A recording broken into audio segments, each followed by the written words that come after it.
Sebastian, this little message is for you. Everyone here in our town, me especially, we just want to let you know how proud we are of you, of everything you've accomplished since the day we met back in middle school, junior high, up until now. Your success comes to no surprise to me. Hey, Bash, I know one thing, I know you're enjoying the weather out there as opposed to back up here in the Northeast. Since the first time I met you, the one thing that you understood was, you weren't going to be handed anything and you had to earn everything. And the thing that set you apart has been your attitude, your ability, and your drive. The first time I had an impression of Sebastian was actually not meeting him. Once I got hired as the head coach at Stroudsburg High School, the first thing you do is, obviously I go in and start watching tape from last year. Coach Fenner and a couple of the coaches who I retained are in there. We're watching tape. And the first thing that caught my eye was, who's the big kid standing on the sideline not playing?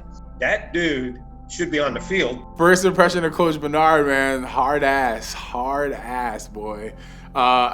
He was playing no games. He actually came straight out of the University of Pittsburgh. So, it was a blessing in disguise. And honestly, he helped me get recruited. Like, he legit helped me get recruited. I did not know how the process went at all. Coach Menard was my parent when I was away, when I was at school, making sure, my grades were good, making sure I was always behaving, making sure everything. Because me, I'm a little outgoing, I'm a little talkative, In every life story, I feel like there's always a pinnacle. Like, there's always like a point, like a high point, right? A peak. And I hit that peak with him. Like, if he wasn't there, like I said, I wouldn't be Sebastian Joseph Day of the LA Rams. I wouldn't have went to Rutgers. I wouldn't have done any of the things I've done here. The first memory I had of Sebastian, he was probably in, 6th, 7th grade, and he was 4 times the size of everyone else. So right away, as a football coach, I'm like, ooh, I need to know this kid. I need to get to know this kid. I was definitely excited to, get a chance to meet Bash. He was awesome. Him and I, man, we just hit it off right away. And I remember him showing me film, I think that was the first thing that he showed me. He was watching me film, hey, you see this right here? And then he honestly just told me the truth. He just told me hey, listen, man, I think you have a legit shot. When you hear that as in 8th grade, you're like, oh, cool, I have a shot to go to Division I, but you don't really process the fact that you're going to school for free, right?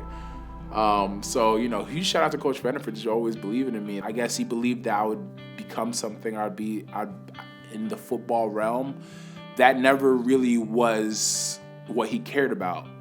Ultimately, he always cared about me as a person, right? Always came through like he always does, and I consider him like an older brother. The fact that Sebastian considers me part of his family, it makes me proud. I've always approached teaching and coaching as, hey, if someone's gonna be a sponge like Sebastian and always want and take and use your information, give them as much as they want to take.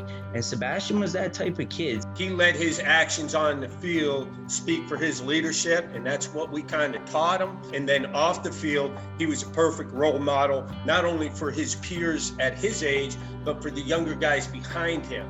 They've invested so much time, love, and support into me when I was just a young kid from Stroudsburg with some potential. And they really just got to know me, who I was as Sebastian Joseph Day, the person, Obviously, you're in the NFL. It's a big deal. But more importantly, the things you've done off the field, the giving back, the lending the hand, it's a testament to your character. It's a testament to mom and dad and your work ethic. Thank you for allowing me to be a part of your coaching and a part of your life after high school. I was just glad to be a small part of the process moving forward, and wishing you nothing but the best, both professionally and personally. God bless. That's crazy. That's a small part. He's crazy now, man. He's not no small part. Damn. There's a lot of kids that play football. They aren't blessed enough to have people like that. Like a Coach Fenner or a Coach Bernard in your corner. Besides their parents, to really look out for you, guide you. You feel me? Make sure you reach your full potential. And I want to be Sebastian Joseph Day for LA Rams if it wasn't for these guys, man. And damn, y'all got me emotional, man.